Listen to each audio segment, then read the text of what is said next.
Hello everyone, HMK here, and it's time for the analysis and secrets of Hyrule Warriors, Age of Calamity, presented to you with the hype and excitement you love. Honestly, I'm still floored at the concept of this game, and I cannot wait for November 20th this year.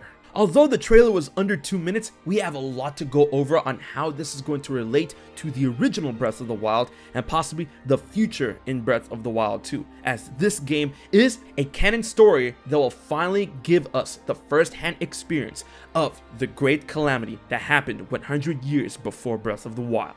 With that being said, I hope you're ready for the hype. Let's get this show rolling, and if you enjoyed this video and learned something, be sure to like, share, favorite, and most importantly, subscribe to HMK, as you're going to be seeing a lot of Zelda content, especially on this, very soon. Alright, let's dive right into the darkness. First and foremost, as this trailer opens up, it already confirms a big thing, that we're gonna get voice acting in Age of Calamity, which makes a lot of sense considering that this is the story that happens 100 years before the first ever Zelda game to have full-on voice acting. And although we hear a familiar line from the original Breath of the Wild when it comes to Impa telling the story of Calamity Ganon, we did get a new voice line with Zelda at the end of the trailer, which basically ties the whole confirmation together. So expect a lot of returning voice actors from the original Breath of the Wild, and possibly some new ones considering that we could get new characters that we didn't see before, or new iterations of them. I'm looking at you, Impa. The next big thing to consider is that this game has been confirmed to be ESRB rated T for teen, which in my opinion is a very big deal considering that the original Breath of the Wild was rated ESRB E10 and up. Now, the way this trailer starts out is very dark, and we already know that this game is going to end in sadness. And in my opinion, Breath of the Wild is already pretty dark. For it to have E10 and up, and this one to have T, we're probably going to see some details within the cutscenes that are going to be kind of gruesome. You know what I'm talking about. How the champions were killed in the Calamity. Of course, with that being considered, it could be more of a gameplay aspect because this is a Warriors title, and those get pretty violent when you consider one person versus an army and all of the amount of enemies that you kill, hack, slash, all of that good jazz. But once again, considering that we know this game is gonna get pretty sad, I can expect to see some stuff that earns it that T rating, and you should too. As Nintendo has confirmed time and time again, this is going to be an intimate look, an intimate showcase of what happened 100 years before Breath of the Wild. And with that being said, we're going to see a pristine Hyrule, in which this shot right here is really clean to me, seeing all of that fresh malice just stripped away to see a clean Hyrule castle against a shining blue sky. As we go on in this trailer, you can expect the same for a Hyrule Castle Town, Akala Citadel, and all of the ruins that we see in Breath of the Wild. When we move forward a little bit when it comes to the trailer, we see Link with the soldier gear, pointing his sword skyward. More than likely, he is part of a rally of troops, as you can see there is boots behind him, and that he is ready to defend his beautiful home of Hyrule. At this point, Link is still a knight or a soldier. Before the events of the Calamity, he hasn't gained his title as champion, and I'm pretty sure he's not Zelda's royal guard at this point in time.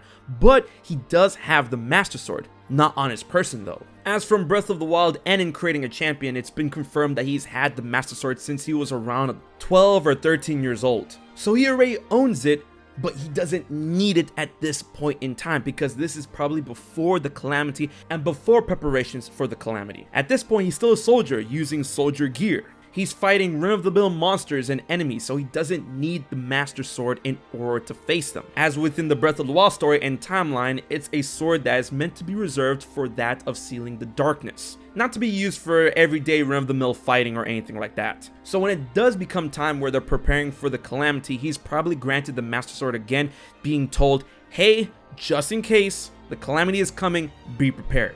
As we go on in the trailer, we see Zelda in her royal dress, probably out here to address the troops coming out into the sunlight, but that's a job that should be reserved for her father, but I don't think we can look into anything more within this cutscene. It's literally just her walking out into the sun. Alright, here is when we get to the juicy stuff as we see war, actual war, because it's Hyrule Warriors. We see a war in Hyrule. We see cannons, explosions, infantry, soldiers, enemies, and Link dashing out in order to be on the front lines. In the background, we can see fortified walls that are basically built in order to keep out invaders and enemies, and smoke in the background. Here, we see soldiers running from the Sacred Grounds area, which is dead center of Hyrule and in front of Hyrule Castle and Hyrule Castle Town. We see Link sprinting to cleave a bunch of bokoblins. Now, although we get a short snippet of his gameplay, it looks pretty clean to me. However, I just hope that it's not too much or too similar like Link's gameplay in the original Hyrule Warriors. I want to keep it fresh, keep it clean, keep it new. As Link completely dismantles that horde, he runs ahead through the fire, the flames, the explosions, in order to face his new enemy, which is a big moblin that basically makes quick work of a bunch of bokoblins, friends, as well as a bunch of soldiers. Here we see Link with the soldier set of sword and shield. And with the moblin being pretty big, I'm pretty sure this is going to be one of those big bad enemies that we saw in Hyrule Warriors. He's going to have his own life bar, he's going to have his own weak point gauge, all that shebang. But can I say this game looks so clean, and I'm so glad they went ahead with the Breath of the Wild style when it comes to Hyrule Warriors Age of Calamity.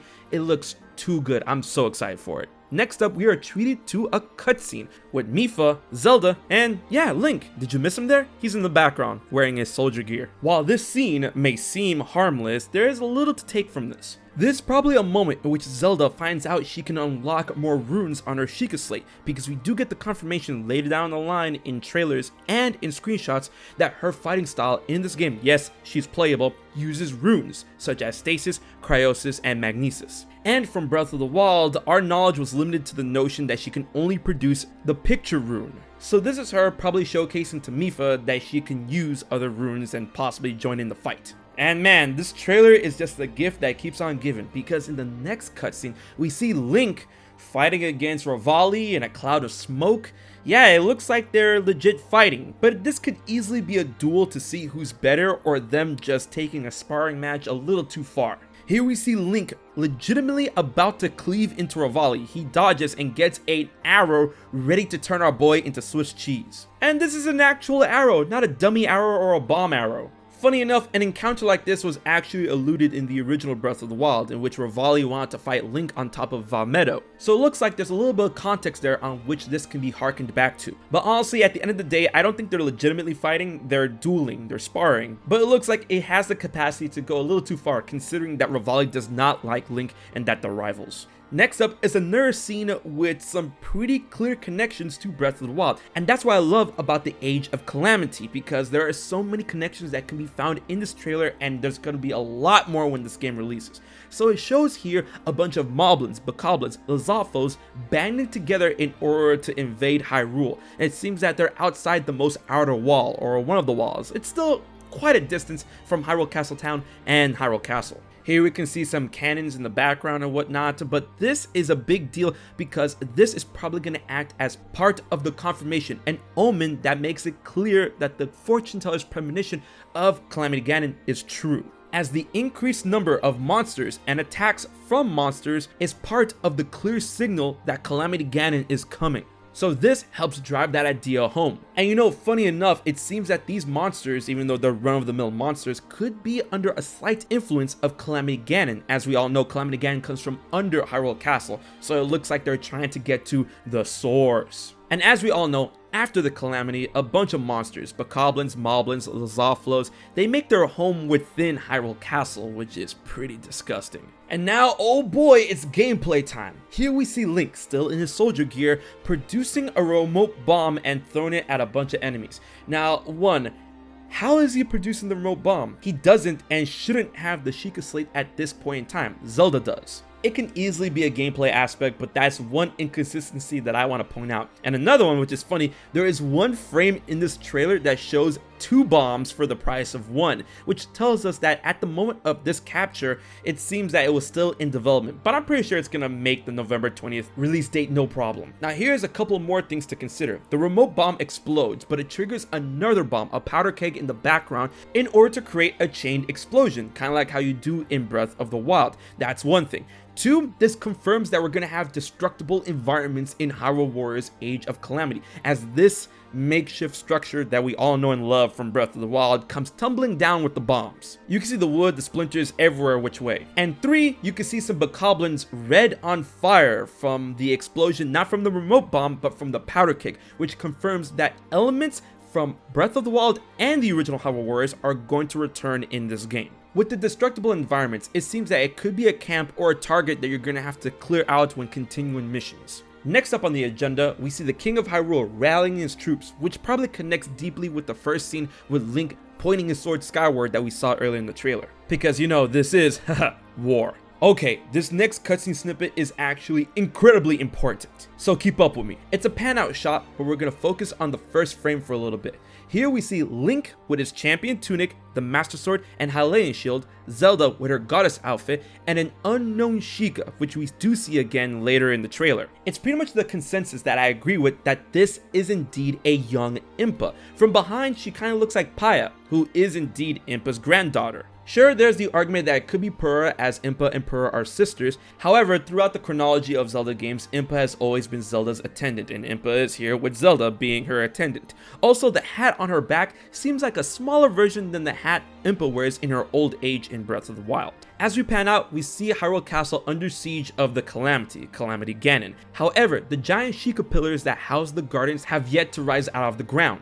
This tells us a number of things. That 1, it coincides with what Revali saw in the original Breath of the Wild when he saw the Calamity first rise up. The pillars have yet to come out. So after that particular Breath of the Wild cutscene, it seems that Link and Zelda, along with Impa, made their way to Hyrule Castle. My guess is that they made their way to the castle in order for Zelda to push herself and finally try to unlock the sealing power to seal Calamity Ganon. Although it's dangerous, it's controlled to a degree to their understanding. At this point, they did not know that Calamity Ganon could take over Sheikah technology, the Guardians, the Divine Beasts, and all of the like. They had no reason to. They thought it was going to be them versus the monsters and Calamity Ganon. But it looks like that it will be at this point in time that Link and Zelda discover the horrifying truth in which the pillars will rise out of the ground and dispense Guardians, as Zelda looks up in horror to see the pillars and the Guardians coming out of them. Now this part is real cool because we've seen this before in creating a champion. The book showcased how these pillars work and how the Guardians come out of them, but now we see this firsthand in real time in the beauty of the graphics, which makes this incredibly exciting for me because there's going to be a ton of details from creating a champion that I feel are going to finally get the spotlight in Age of Calamity. We can learn and get hyped over all of these cool things, these little details that we can notice throughout the game. Yo, November 20th, come on down.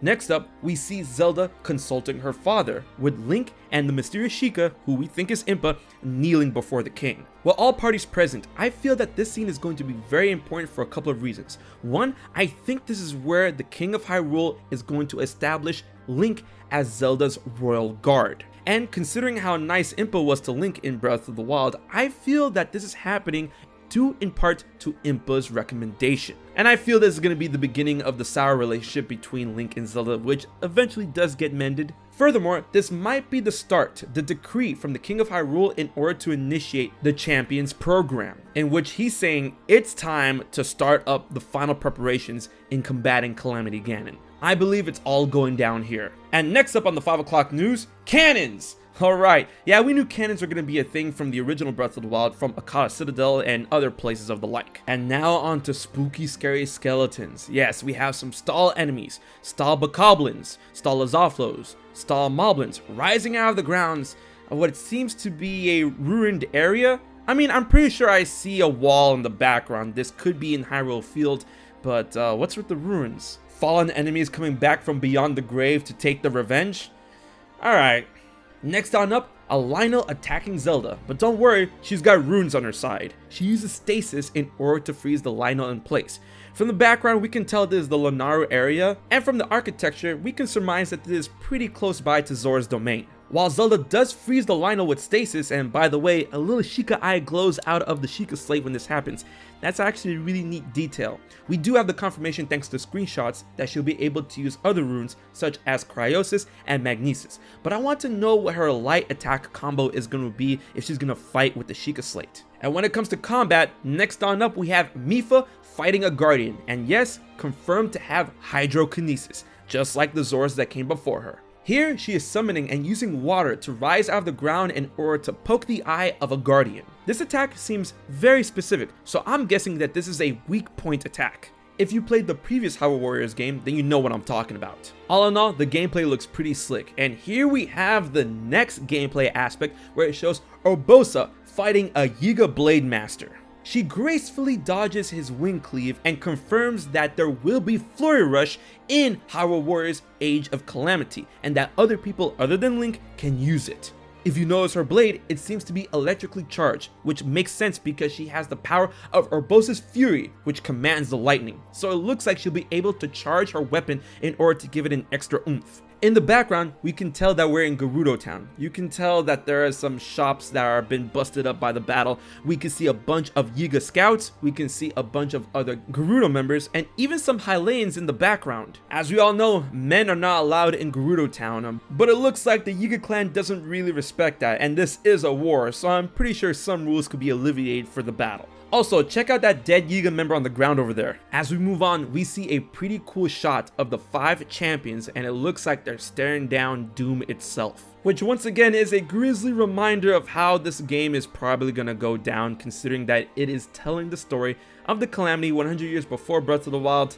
It's gonna end in tears. Following up on that, we have an awesome showcase of Va Radunia, and it's telling me if we're gonna have the divine beasts, under the control of the Guardians for a time before, Calamity Ganon takes them over, I'm guessing that we could have playable divine beast segments. I mean, after all, the world is huge, and I'll be down for that. Mowing down a bunch of enemies with your mechs. And here we have another showcase of war. We see a bunch of Zoras go against a bunch of Bokoblins and Moblins, and 2 Zoras get smoked. I mean, one gets swatted by a Bokoblin, weakling, but the other one basically gets bludgeoned by a Moblin in the background. I mean, they're dead.